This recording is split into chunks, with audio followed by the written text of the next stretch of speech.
Depuis maintenant 40 ans, la Fondation de la faune du Québec s'engage activement dans la conservation et la mise en valeur de la faune et de ses habitats. En collaboration avec ses différents partenaires, la Fondation a su remplir avec brio cette mission essentielle et ainsi contribuer au maintien de la biodiversité du Québec. Parmi les initiatives de financement, on retrouve le programme d'amélioration de la qualité des habitats aquatiques.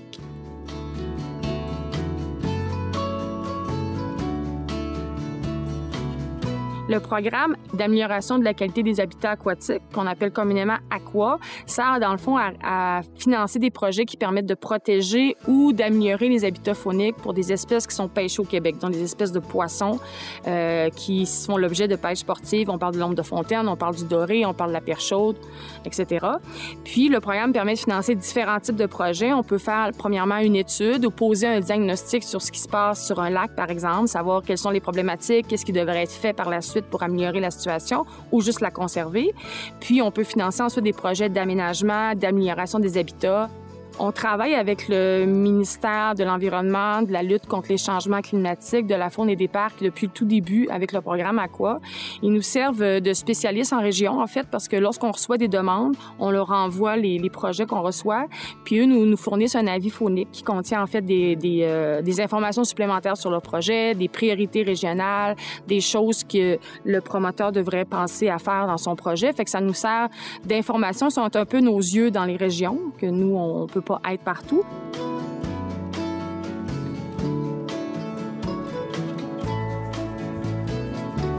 En 2021, on a procédé, grâce à la Fondation de la faune, à une étude de différents plans d'eau au nord du 49e parallèle. Suite à cette étude-là, on a découvert que sur les 8 frayères du lac Louise, il y en avait 4 qui présentaient des problématiques importantes. Nous, à la ZEC-Onatchoué, dans le cadre de notre mandat de protection et conservation de la faune, on fait déjà un suivi des pêches qui sont faits sur les lacs. Donc, d'aller chercher un projet où on pourrait refaire l'aménagement des frayères, ça venait bonifier là, notre objectif qui est de favoriser l'habitat des espèces fauniques comme l'ombre de fontaine qui sont sur la ZEC-Onatchoué là, en allopatrie. Sur les frayères qui étaient problématiques sur le lac Louise, en fait, on a procédé au nettoyage des cours d'eau. Donc, on a enlevé les embâcles, enlevé les zones qui étaient nuisibles tout en gardant un fort couvert végétal.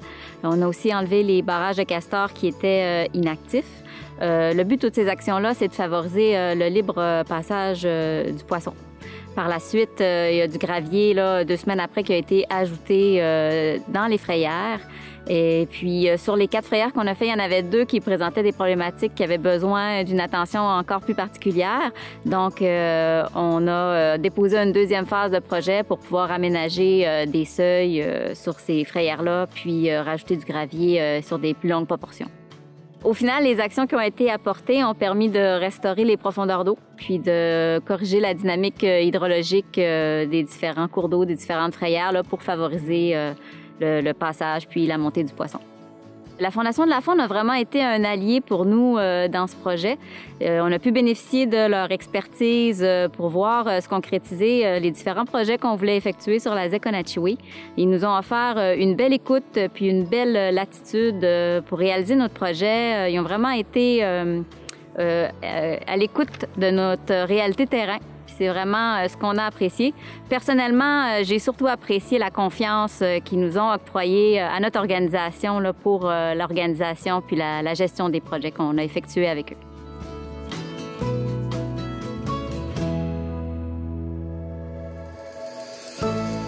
Le projet, à l'origine, c'était le propriétaire qui souhaitait embellir le barrage, qui a approché la MRC de Montmagny pour voir quelles étaient les possibilités, ce qui a donné lieu à des rencontres et une visite du barrage. À la fin, au final de cette rencontre-là, les ministères puis la MRC et le propriétaire ont décidé que l'idéal, ce serait de l'enlever.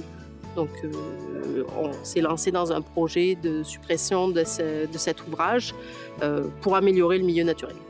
Alors, le projet s'est divisé en 2 phases. La phase 1, qui était une étude du barrage et puis de comment il était constitué avec les matières, puis qu'est-ce qu'il allait falloir mettre en place pour l'enlever, parce que c'était un gros ouvrage, 40 mètres de large, 6 mètres de haut, 7 mètres de profondeur. Donc, cette phase 1 a permis de déterminer c'était quoi les enjeux au niveau de l'ouvrage en lui-même, puis aussi de faire des études sur la truite qui est présente dans le cours d'eau, puis les enjeux par rapport à elle en amont du barrage, mais aussi en aval.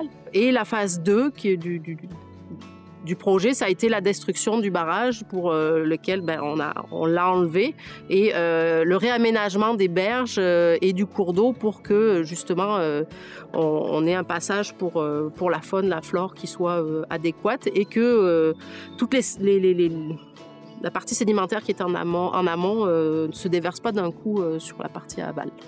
Moi, j'ai fait un stage à la Fondation de la Faune il y a plusieurs années, donc ça me paraissait être le premier partenaire financier à approcher pour financer ce projet-là, qui était justement qui allait toucher l'Ombre de Fontaine. Le programme Aqua finance des projets en lien avec l'Ombre de Fontaine, donc je les ai contactés. Il y a une demande de financement qui a été déposée et puis elle a été acceptée par la Fondation de la Faune pour la phase 1 et pour la phase 2.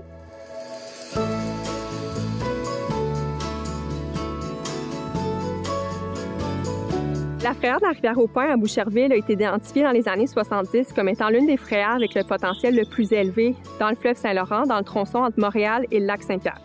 Pour protéger le site, il y a un barrage qui a été construit en 2003. Donc, l'objectif du projet, c'est d'aménager une nouvelle passe migratoire qui est adaptée au site, qui est adaptée aux espèces visées. C'est aussi de remettre à niveau le mécanisme qui permet d'ouvrir, de fermer la vanne du barrage pour contrôler le niveau d'eau en amont. C'est important de contrôler le niveau d'eau en amont pour assurer la présence du milieu humide dans lequel les poissons se reproduisent, mais c'est aussi un habitat super important pour d'autres espèces fauniques, dont certaines qui ont un statut particulier, comme le petit blongio, et ça permet de limiter ou d'éviter les risques d'inondation des secteurs résidentiels et agricoles. Le ministère de la Faune est propriétaire et gestionnaire du barrage, et dans un souci d'avoir des ouvrages fonctionnels, ils ont mandaté Canard Illimité Canada pour la réfection des ouvrages. Il faut savoir que la passe migratoire actuelle avait été construite avec les données de la science disponibles à ce moment, mais depuis, il y a eu de la construction de nouvelles passes migratoires qui visent également la Perche Chaude et le Grand Brochet, qui ont démontré beaucoup plus de succès. Donc, nous, on a développé avec le ministère de la Faune un nouveau concept d'aménagement adapté ou basé sur ces résultats, ces apprentissages-là passés, pour avoir une passe migratoire qui est adaptée au site, qui est adaptée aux espèces présentes. Donc, c'est vraiment un projet d'une énorme envergure qui comprend plusieurs partenaires, bailleurs de fonds, sans quoi le projet ne serait pas possible. On a la Fondation de la Faune du Québec, le ministère de la Faune, la Ville de Boucherville via son Fonds des municipalités pour la biodiversité. On a des fonds de Canard Illimité et ses partenaires internationaux, dont Coca-Cola, et également TC Énergie. Notre collaboration avec la Fondation de la Faune du Québec pour ce projet s'est très bien déroulée. On a été capable de parler rapidement à une responsable du programme pour bien comprendre les exigences du programme, s'assurer que notre projet cadrait bien. La Fondation était à l'écoute, facilitante, puis on sent vraiment une volonté à ce que les projets qui sont présentés fonctionnent. Et on est très reconnaissant pour le soutien de la Fondation de la Faune dans ce projet.